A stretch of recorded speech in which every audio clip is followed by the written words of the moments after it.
I hadn't done a video on Andor. Why? Because I hadn't watched Andor. Why? The answer is simple. Because I saw Obi-Wan. I was so baffled when the numbers of Andor viewership were coming in. I guess they were lower than expected, and everyone was like, huh, that's weird. Wonder why that is. Well, because those people saw the Obi-Wan series, and the reaction was, meh. Why would people get excited for the next product if they didn't like the previous product? So I hadn't watched Andor. I have not watched any episodes of The Mandalorian Season 3. In fact, the thing of Star Wars that I'm most excited about is Pixel Joker 95's Trials of the Master. Also, I'm going to talk about some spoilers. It's not as... What is this video? I should title it something provocative like, so, I finally watched Andor, ...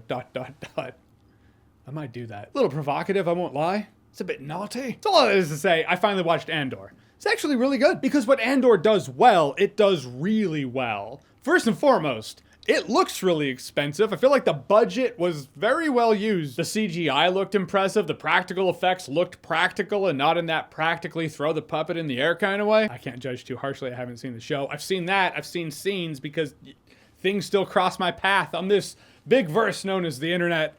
And that looks stupid, but Andor had grit, guts, tone, atmosphere. I will say when I was first watching it, I was like, this is the least Star Wars feeling Star Wars thing I think I've ever seen. I tend to like my Star Wars to feel like conventional Star Wars, but I'm judging two very different molds here. That's wishful thinking, because that Star Wars I'm talking about was George Lucas's Star Wars. When Disney Star Wars tries to emulate George Lucas's Star Wars, it never lasts long term. There might be this short term like, oh, hey, it feels like Star Wars, but it fades. It's like Andor knows that, and they were like, okay, rather than trying to cheaply emulate Star Wars again and have another piece of Disney Star Wars that might feel like Star Wars fan fiction long term, let's have our own Star Wars. Let's bring our own grit, our own vibe to this Star Wars universe and have something that might actually stand the test of time. I appreciate the guts for that. That said, I'm telling you, when I was watching, I was like, this does not feel like Star Wars. Cyberpunk 2077?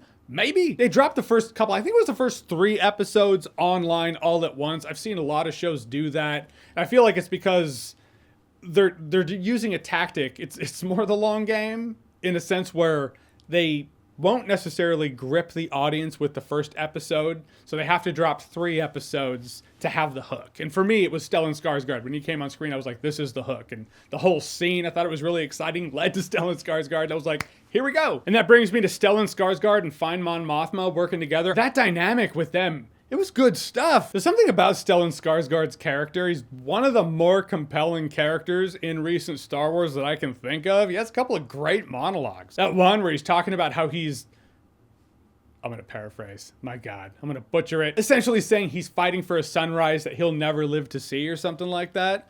Man, that hits. Also, you see some Senate scenes, and there are these empty seats in the Senate, but it makes the world feel lived in, as does seeing everybody do their day-to-day jobs, you know, their mundane work. In order for these worlds to feel lived in, you have to have that. There's something about the small talk, the protocol, and procedures that come with a job that make it feel like, oh, this is actually a job in this galaxy. And it works that you see the goings-on and the logistics of the rebellion, because you see that with the Empire as well. That's a thing that stands out with Andor that I really liked, is that they made the Empire very scary. They're scary because they feel real. It feels like a fascist government that can just shoot you in the middle of a crowded street with impunity. That's good shit. And it hammers home the point that fascism like that works in the way it works because it's being held together by paper. It's being held together because everyone's afraid, because you've demonstrated you will do that. But eventually people are going to be like, you know what?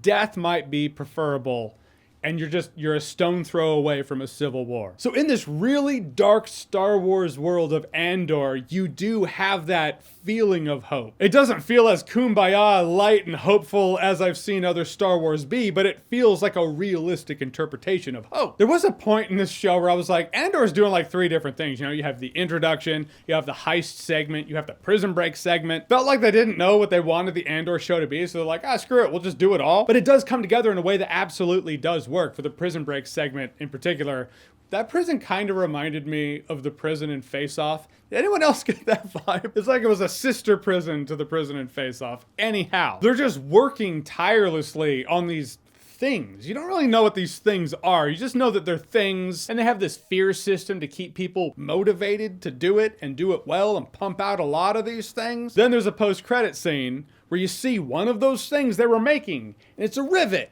And it's being built into something, and it backs up, and it's like, oh, they're helping to construct the Death Star. They don't know it. Also explains why they'll just take large groups of these folks and like, all right, prisoners. Well, they've gone to the island. That's fan service, but it's fan service with a purpose. I appreciate that. It's not just like, oh, Death Star, I remember. No, it's like, oh, fuck, that's why they were killing them all. It hits heavier. You don't see a lot of that in Star Wars these days. There were a couple things in here that didn't really land for me. Like, it starts out, Andor's looking for his sister. Well, I guess that's fine for getting the ball rolling. But then there's this enormous block of time. Episodes where it's just not on your mind, seemingly not on his mind. And then it was near the end, he mentions it. He mentioned something about looking for his sister. And I was like, oh, that's right. That was a thing.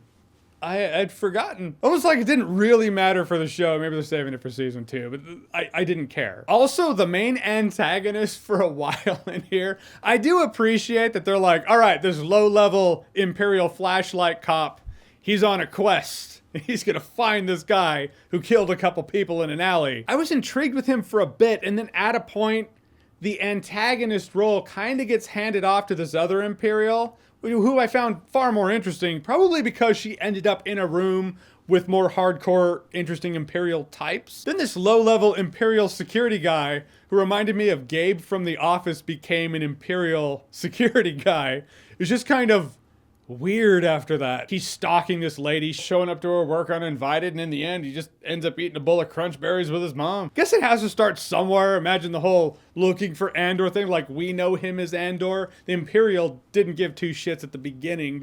So you gotta start it on the level. Someone like him would probably be looking for Andor. Then higher level folks will then be looking for Andor. I just didn't feel the exchanging of hands and the passing of the role worked so smoothly. But those things aside, Andor absolutely is one of the better things that Disney Star Wars has pumped out. Because it doesn't feel pumped out, it actually feels crafted. So I guess that's the wrong term. But in a world where a lot of Star Wars recently has felt like Star Wars fanfic, this was definitely something that feels like it was crafted with intent, purpose, and passion. And memorable. For nothing else, isn't built on the coolest thing happening, is a cameo. The Adam West Batman would do that, so stop doing that shit. Again, can't judge too harshly, haven't watched it. But everything I've seen looks lame. Alright, so Andor, have you seen it? I feel like the world has. I'm the last one. So now I've commented and let you know what I thought. But that Blasphemous 2 trailer, that was some good stuff, right? See some people talking about how that video did not show up in their feed. These are mad times we live in, mad! Now, I'm just letting you know, this Friday, the Guardians of the Galaxy Volume 3 embargo is gonna lift. Your feed is gonna be flooded with reviews. But I'm out of town until next week, so I won't have mine up. Sorry about that, is what it is. Just letting you know. But what did you think of Andor? Whatever you thought, comment below, let me know. And as always, if you like what you've seen here and you want to see more, click right here to see more.